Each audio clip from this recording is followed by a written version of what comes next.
The foot-tapping anthems, the beats, the iconic beginnings. Music draws you in. Let's dive into the melodies that shape our lives.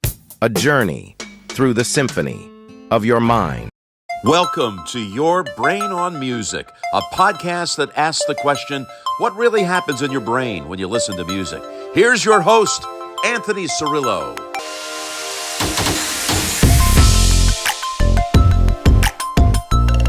Thank you, everybody, and welcome to another edition of Your Brain on Music. Thank you, Jim Nance, for that warm introduction.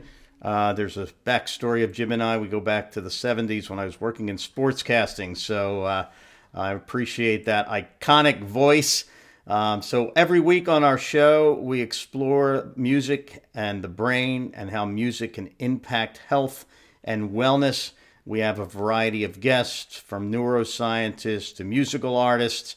And today we are blessed to have one of our Sage Stream artists, Sage Stream, a live stream music network. There'll be a little commercial in the podcast, so don't worry about having me go on here.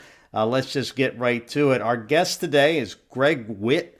He is an award-winning teaching artist using music to share all-world ideas about happiness, relationships, and wellness. He leads interactive learning programs to creatively connect people in ways that are joyful, engaging, and good for you. When you join in, you feel more vibrant, more relaxed, and more connected to others and to the world around you. With a graduate certificate in Transformative Leadership from the Maryland University of Integrative Health, that's a lot to say there, his programs are actually applied philosophy about how we can live, work, and play well together in community. Only they're cleverly disguised as music, and they're delivered as interactive and engaging fun. So with that, I like to just say personally that Greg did a program, a drum circle. Now, drum circles, when you have other people around you that you could see and you're doing drum circles, are one thing where you can impact the audience. But I could tell you he was doing a drum circle into a camera. And I usually go away and during our shows and monitor who's listening and watching, and if there's any song requests or other requests or questions about drums or whatever. And that, while I was doing that, Greg's program was in the background, but really wasn't, because it started permeating my brain just by being there. And it was really transformative for me just sitting there, and I wasn't even particularly trying to pay attention. No offense, Greg. But this is the kind of thing that kind of things we love to talk about. So awesome. I appreciate that compliment so much. When the producer gets sucked in, you know you're doing a great job. Exactly. Greg, welcome to the show. Let's just get right into it. Tell the people a little bit about who you are. We'll start there. Sure. I'm Greg Whitt. I own a small business called Drum for Change. I'm based in Raleigh, North Carolina. And it's a drum circle facilitation business. And so I work with a lot of different groups of all ages to share ideas about music and wellness based in old world traditions from the places that I call rhythmic cultures, the places where they drum and they sing and they dance as part of everyday life. So that's school programs, that's personal development retreats, that's wellness outings, that's corporate offsites, bringing a van full of drums and percussion instruments so that everyone gets to be in the band. Awesome. So how did you, everybody has a story. My dad wanted me to play guitar. I thought we were going to go out as a duo when I was 10. Unfortunately, he passed when I was 11, but at 12, the guitar was sitting in the back of the door in my room, and I picked it up and kind of never looked back. So everybody has a story about how they started and what their influences were. What's yours? Wow. So I never meant to be a drummer. It was an accidental happening, but I grew up in a musical environment. My dad was a DJ on the radio back in the 60s. And my mom would cut the rug in the living room, cranking up the old hi-fi. She was the bookkeeper for a stereo store back in the 70s. So I grew up around great music and then played trombone in the high school band and jazz ensembles, and wound up in the choral ensembles because that's where all the cute girls were, and then wound up in musical theater.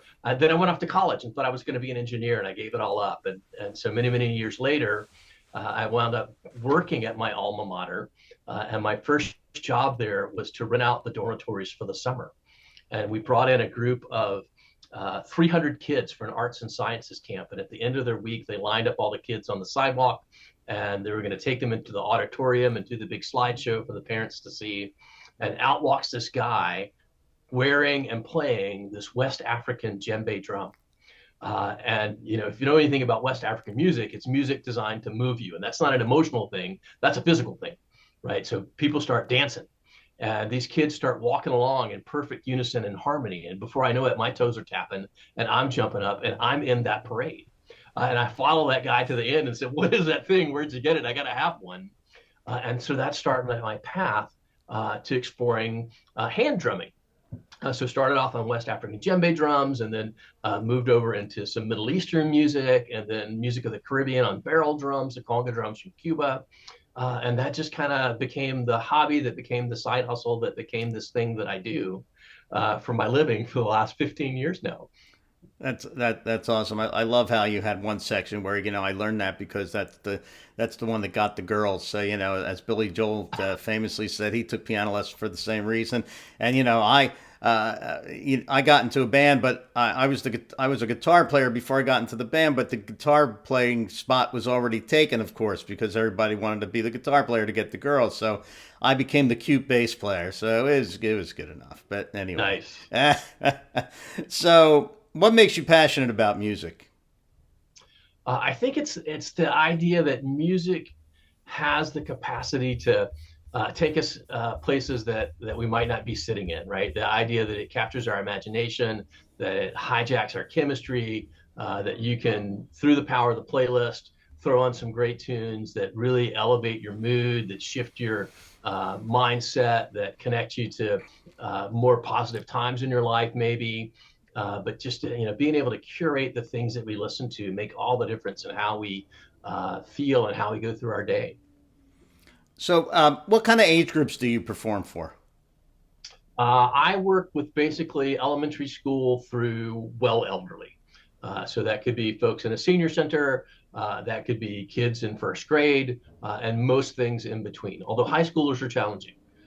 Not my favorite audience, but we have done that. And that's more of a leadership focus, right? The idea of how does a conductor do their job well? And so we're introducing the notion of embodied leadership and how do you model those behaviors, Right. Leveraging music as the teaching tool. Awesome. So tell me a little bit about your experiences since Sage Stream is more geared toward caregivers and senior living. Tell me a little bit about your experience with maybe with older people, maybe some people who've elders as well as maybe people who have dementia or maybe Parkinson's or something going on when you're playing. Do you have a personal story of how your music has affected a person, and particularly maybe an older person or caregiver during one of your performances? Sure. I think back to my time running the Raleigh Drum Circle, and the Raleigh Drum Circle is a community interest group that's been going 22 years this month. In fact, they're celebrating in just a couple of weeks. And friends have been running the organization twice as long as I did. I think I managed that group for about 8 years after I started it in partnership with the Raleigh Parks and Recs Department. And so at those public occasions where we're hanging out in the park and we're playing drums and people come out and dance, and now it's this whole circus spectacle where the acro yoga people are there, and the jugglers and the hula hoopers and the belly dancers are all coming out and hanging out together. But you get a lot of looky-loos, a lot of passersby that come by. And there was this particular woman who would come, and her daughter would bring her. Her name was Polly, and she would come in her wheelchair. And you would see her daughter roll her up to the circle, and somebody would hand her a drum or a shaker or something. And she would just come alive in those occasions. And she would start playing, and she's shaking along. And then before you know it, she's sitting up straighter, and she's smiling, and she's bright and beautiful. And gosh, she had to be 90 back in those days. But to see how music just made all the difference in someone's energy levels.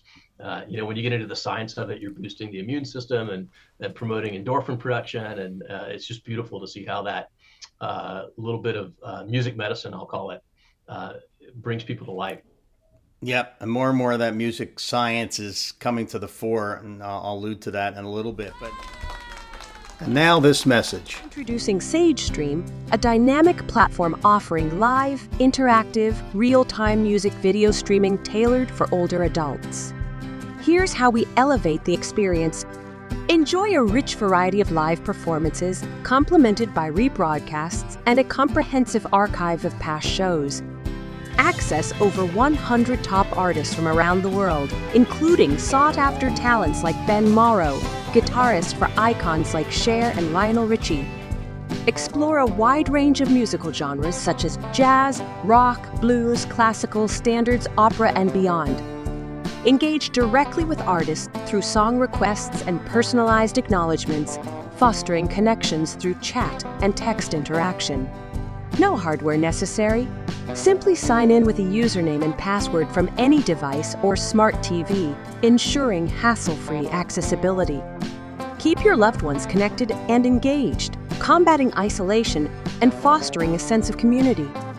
Elevate their quality of life with exciting and uplifting musical experiences that bring joy. Senior living providers offering SageStream provide many benefits. According to a University of Michigan study, 4 in 5 older adults watch musical performances on the internet. They report stress relief, relaxation, joy, improved mental health, memory stimulation, and enhanced motivation and energy. SageStream saves planning time. It is a powerful sales tool and boosts net promoter scores. Having SageStream readily available proves invaluable in various scenarios, such as when entertainers cancel, during health emergencies, and for filling challenging time slots. SageStream, where music meets connection, enhancing lives one tune at a time. Bit, but let's move on to the next section of how we do this. And the original, when I conceived this, I said, we're going to take one iconic song per weekend or month or whatever. And because one of my artists works with Don Felder of the Eagles, who wrote Hotel California. So once you hear the intro, you know what song's coming up, right? So what makes a song iconic, and then sort of what happens in the brain. And the premise originally was, let's get a neuroscientist and a musician on that. Obviously, neuroscientists are hard to get a hold of. I'm working on some, and we will pursue that part. But it's sort of, I'm doing that. I'm still taking the same premise and applying it to our artists. So since I didn't pick an iconic song, what is your iconic song choice? Wow. So I've got one that's maybe a little obscure for a lot of people, and folks may not know the artist, but they'll know the connections that artist made. And so it's from a fellow named Babatunde Olatunji. And I think of Baba Olatunji as my grand teacher, right? He was my teacher's teacher. And so my mentor in the drum circle world is a fellow named Arthur Hull, and his teacher was Babatunde Olatunji. Olatunji is a Nigerian guy. He passed away in 2008, but came to the United States in the 1950s on a Rotary Club scholarship to attend Morehouse College down in Atlanta. And he was going to study politics. He was going to go back home and be a statesman and whatnot. And when he got here, he met all these people that looked like his friends from Africa, but they didn't know anything about their origins from the motherland. And so he totally changed his directions. That became his mission. And he started making some music and opened a cultural center up in New York City. And so he recorded this album back in the mid-50s called Drums of Passion. And it was the very first album to get a gold record in the category of world music. Oh. And so on that album, there was a song called Ajaja, Ajaja. And so Ajaja is the Yoruban idea of the thing that unites us all, right? So think of it as a song about unity, right?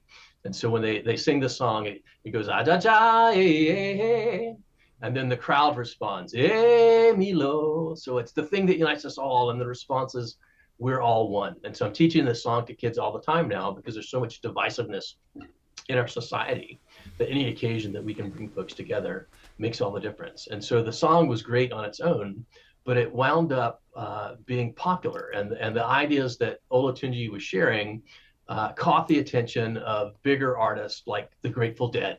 And so he toured with those guys for many, many years. And also with Carlos Santana. And Santana actually did a cover of this song.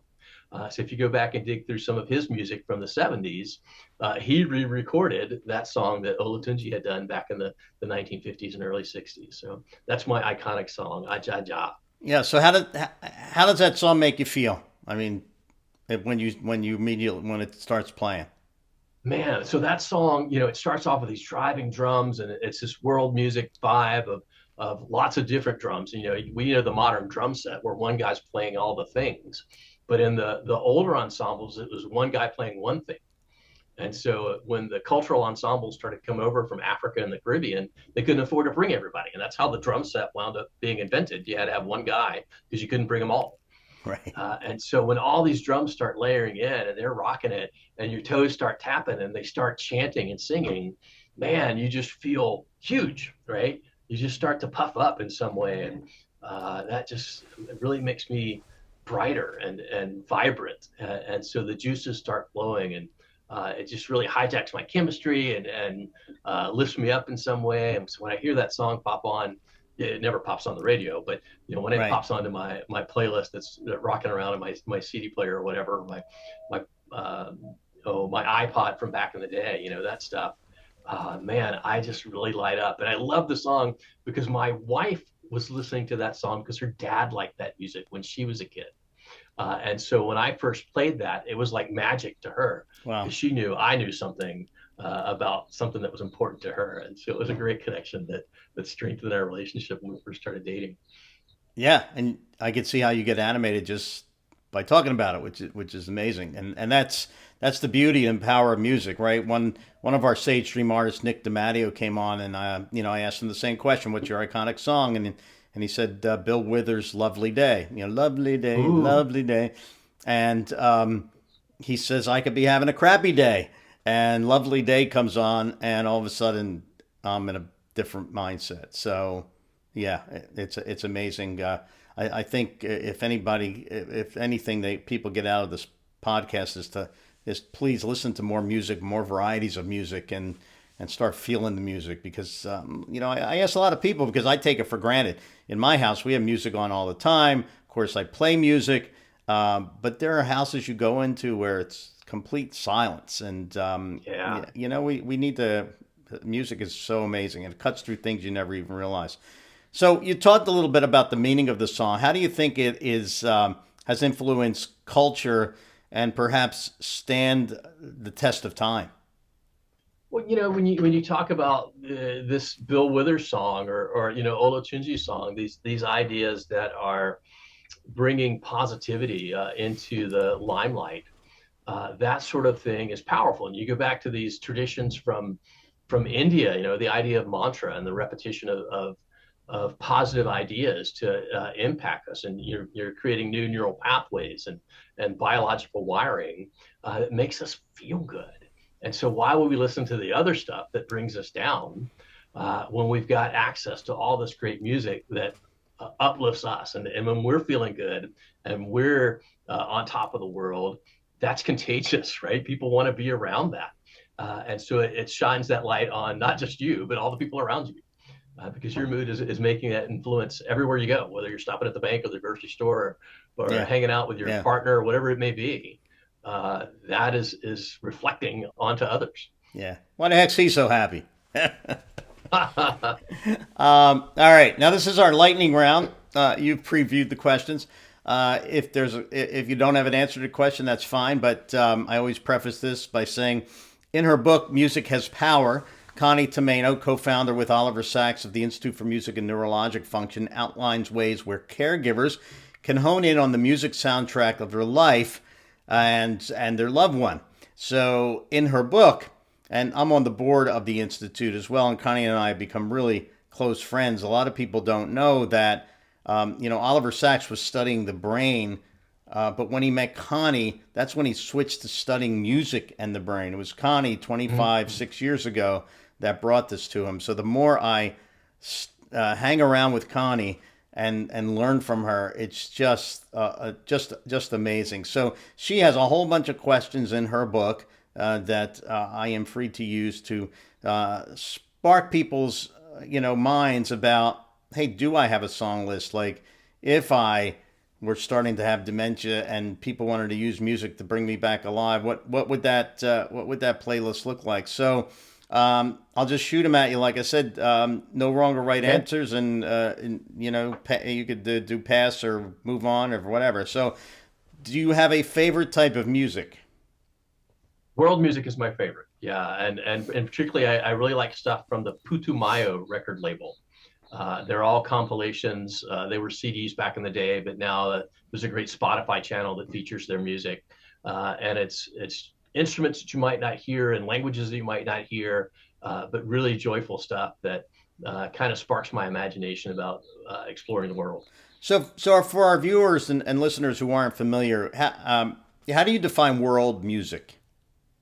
I think of world music as non-Western, right? And so Western music has particular instruments and particular styles and forms, 4/4 beat, drum set, electric guitar, bass, keyboards, vocals. It's pretty standard arrangements in a lot of Western music.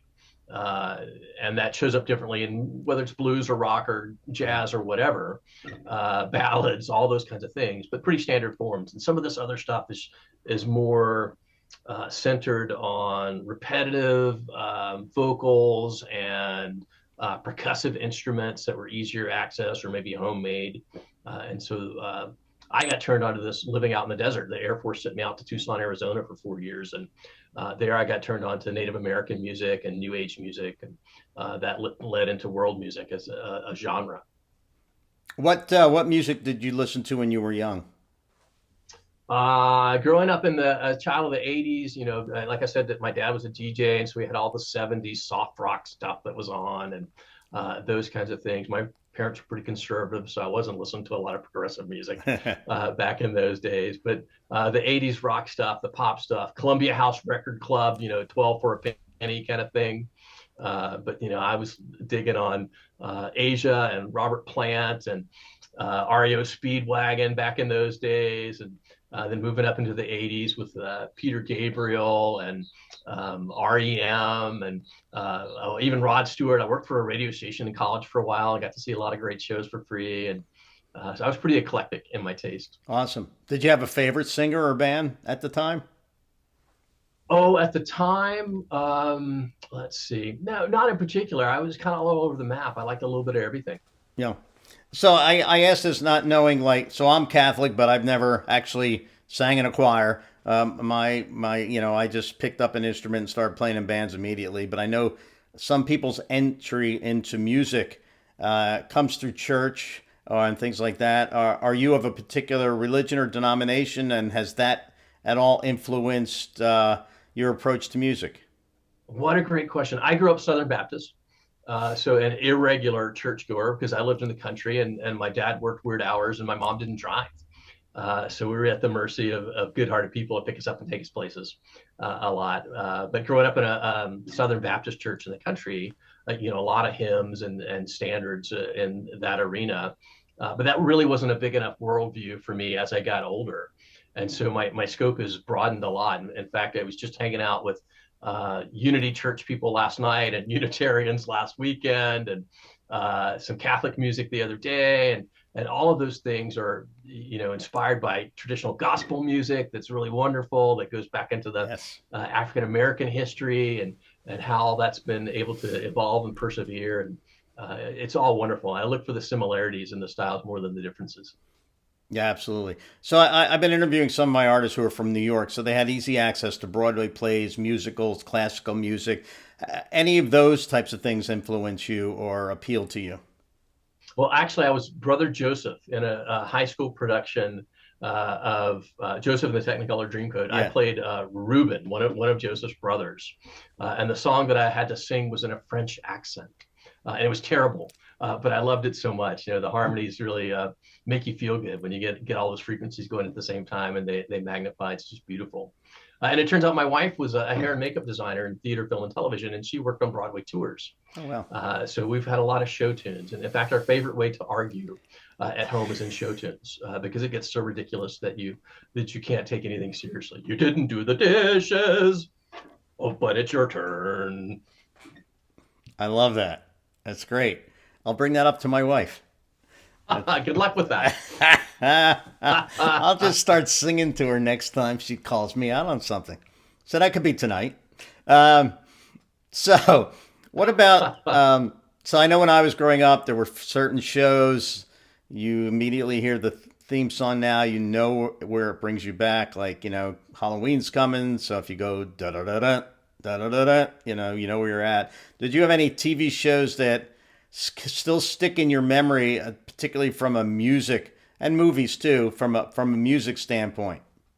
Oh, sure, sure. I mean, before I joined the military, Top Gun was a thing, right? And so Kenny Loggins, Highway to the Danger Zone. And then as a kid growing up, I was really into heroes, right? And so there's this TV show on called The Greatest American Hero. And I'll never forget that song. Believe it or not, I'm walking on air. I never thought I could feel so free. I don't know who sang that song, but I love that song. And those kinds of things were, classics. I love it. When we'll even roll up YouTube and watch old commercials and jingles, and just sing along with some of those sometimes. That's kind of funny. I was visiting a cousin up in Narragansett, and we're from Philly, and she's from a little town called Hamilton, which is halfway between Atlantic City and Philadelphia. And there's the Ideal Manufacturing Company. It's a clothes store, and I hated going there as a kid, but they had this theme song, "Take the wheel of your automobile and head on down to Ideal." And it came to me in the middle of my conversation with my cousin. And of course, I had immediately, she didn't remember it. So I immediately searched it and found a clip and played it for her. Well, it takes us, all of us, right back to Hamilton, New Jersey. It's because it was hysterical. Let's see. Do you have a favorite song that you dance to if you dance? Oh gosh, dance to. I'm not a huge mover. I'm more of a music maker than a music mover. But we like to dance in the kitchen, and it's usually some old jazz stuff. And my wife has really gotten into a style of music called exotica, which was the Playboy Lounge kind of thing, where it's jazz with jungle sounds, bird sounds, and stuff in the back, Les Baxter and that kind of stuff from back in the 50s and 60s. And we'll throw on a little of that for dinner music, and maybe cut up the linoleum in the kitchen. Awesome. So do you still have any vinyl or tapes or CDs or cassettes? I've got 300 CDs in a bin behind me. I couldn't tell you what's in there at this point. It's all been packed away for so long. You rip that stuff onto the computer, and then it travels more readily with you. I was doing vinyl for a while, but that's an expensive and cumbersome hobby to pursue. So I don't do much of that these days. But a couple of friends run record stores, and it's nice to go in and see what they've got going on. Yeah, that's awesome. All right, now this is a super lightning round. This has more to do with mood, and these are, again, questions from Connie Tomato's Music as Power book. So do you have any music that you wake up to? No, I don't. I usually do a quiet morning. So I'm out listening to bird song, having coffee on the patio if the weather's good. Yep. So not usually get up music, but when I hit the shower, though, that's a different thing, because then you're really winding into go mode. And then the 80s stuff is great for me. The Olatunji stuff is great for me. All of that stuff really gets my juices going. I'm going to have to add a shower question there. How, do you have any pets? Do you have a dog that you walk? And if you walk the dog, do you have any music that you listen to? I don't. We walk a lot, but no, I don't do pets. We have allergies, and that doesn't go well. Got it. How about if you work out? Oh, working out music? Yeah, it's that drive stuff. There was a collection in the 90s that came out, Drew's Dance Party Mix, I think was the collection of CDs, and you'd get a dozen songs on a disc, and then they would mix them all together. So one just kind of flowed seamlessly into the next one. So I'd get an hour, 10 minutes out of a great CD with those, and that would keep me going for a good workout. Right. How about in the car? Oh, the car is really eclectic. I'm doing more podcasts in the car these days. I hear that a so lot. trying to go learn while I'm on the road. So looking forward to hearing more of yours. And I listen to a lot of Adam Grant and organizational psychology kinds of things, because that's kind of the arena that I work in fairly regularly. But if it's tunes, it's 80s tunes, man. I want to crank up some Dire Straits and who was it that was playing here in town the other day? Jane's Addiction, The Cure, those kinds of things. Cool. Do you have any music that you use to fall asleep to? We like nature sounds for sleeping, so the crickets and the frogs and those kinds of things. And the Calm app has some really great pre-recorded meditation kinds of things, some easy piano music kinds of stuff, really relaxing sort of things. And I like that because they take the time to do the homework on what's really going to affect your physiology, and be able to de-escalate your brain for the day and help you unwind and settle into that sleep mode. Sure. Now, some of these last ones are sort of related and overlap, but kind of more mood. But if you're not feeling well or overwhelmed or dealing with uncertainty or feeling blue, is there a go-to for you for music? Oh, Billie Holiday is kind of that sparse minimalist style, really moody kinds of stuff. I kind of like some of that grainy old recording where you still hear the pops in the vinyl kind of stuff. That really helps when I'm feeling down on those gray and rainy days. Awesome. All right. Just a couple more things. So, do you have any recommendations for further exploration of music appreciation and understanding for people? Ooh, I would say there is a playlist on my phone that I've been digging lately, and I will look it up so I don't tell you incorrectly. It is Radio Paradise, and their global mix has some really interesting stuff that even I'm not familiar with as an enthusiast of world music, music coming from all over the planet. And so that stuff is pretty great to broaden your horizons. All right, people, listen to that. So, final question. Why do you think what we're doing at Sage Stream is so important?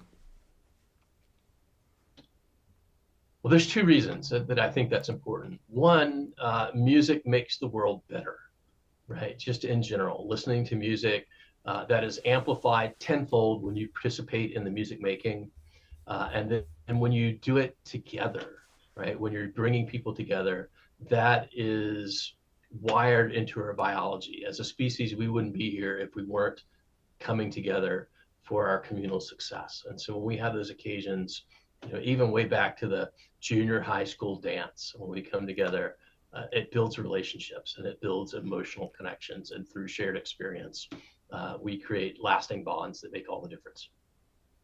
Awesome. Well, Greg Whitt, I want to thank you for being on the show.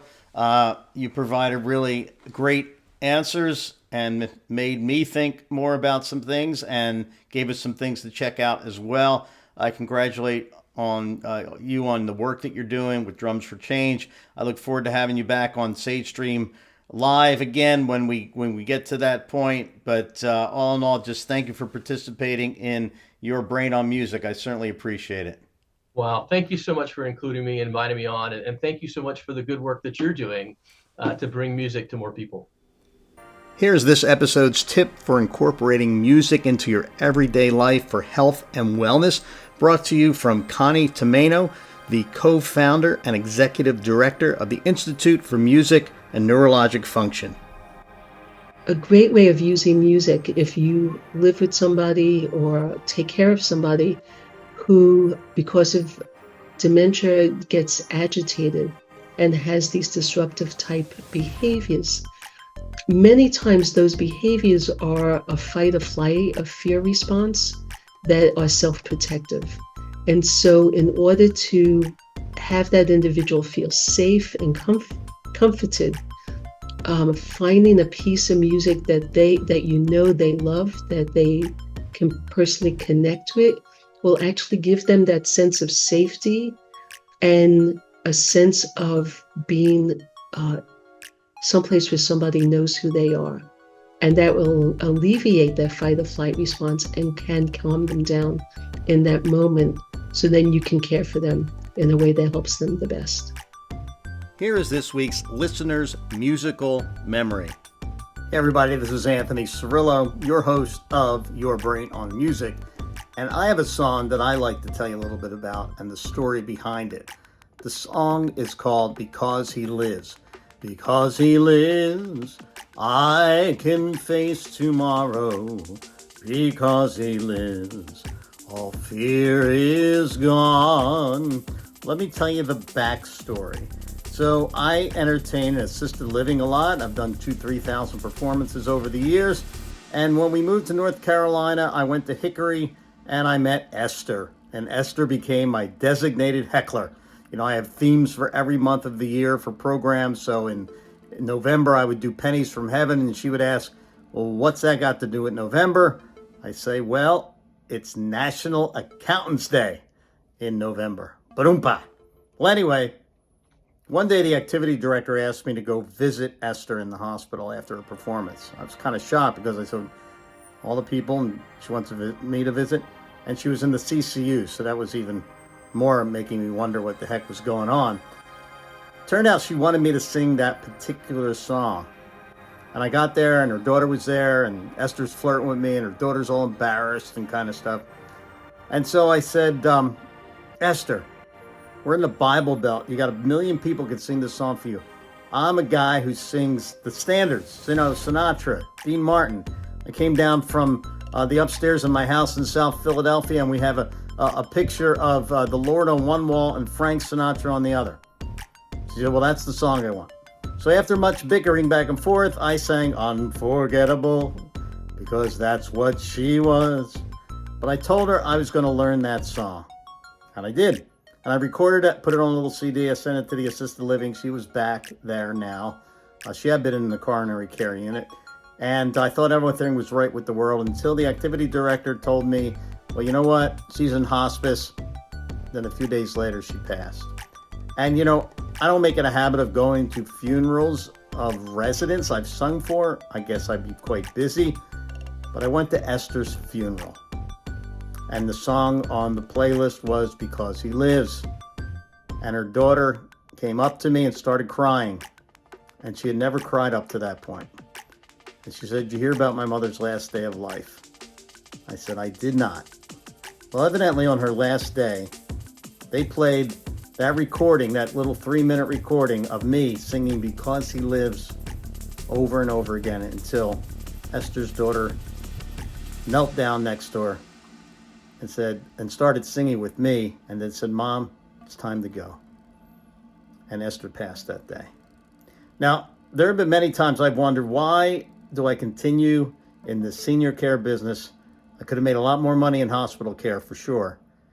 But Esther. Anytime I look to try to do something else, I think of all the Esthers that I have been, made the acquaintance of. Lovely people. And I have way more Esther stories, but Esther is the most profound. And she changed my life in ways that I'm still trying to comprehend and still continuing the path of serving elders.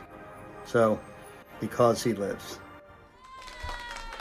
Your Brain on Music was written, produced, and created by me, Anthony Cirillo, with original music from Ariel Soul, a great harpist. You can find him at arielsoul.com, ARIELSOL.com. Please subscribe to our group, Your Brain on Music, on Facebook. And of course, you can download this podcast from all of the typical and normal podcast providers. So we hope you subscribe to our podcast and listen to it. We'll be featuring many great artists and neuroscientists talking about what happens in your brain when music is played. Until next time, thanks a lot.